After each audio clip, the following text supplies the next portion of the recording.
Jour numéro 3 des crash tests des mascaras Essence. Aujourd'hui, on en crash test à nouveau. Aujourd'hui, on va partir sur le test du Call Me Queen. Donc, on va voir s'il va nous faire des cils de Queen ou pas. Bon, je dis ça, mais en vérité, je le connais déjà parce que je l'avais déjà dans ma collection.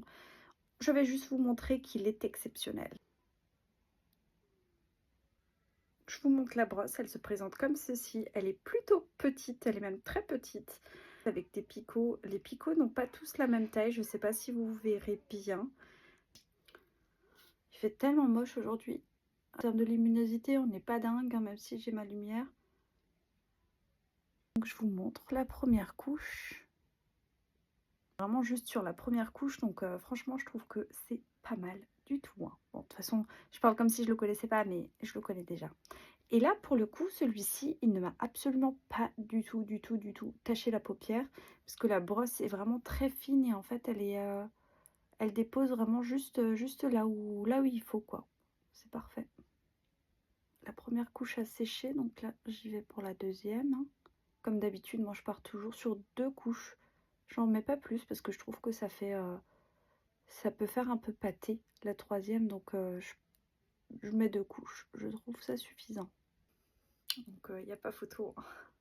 Il est vraiment super bien. Et comme dit, hein, il a pratiquement pas du tout taché ma paupière. Donc ça c'est le avant. Et ça c'est le après. Je trouve que les mascaras d'hier, ils avaient tendance un petit peu à ébouriffer les cils. Comme si les cils étaient un peu cramés à la fin. Alors que celui-ci, non, il a 11,5 ml.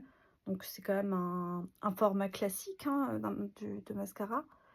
Et on est sur moins de 4 euros.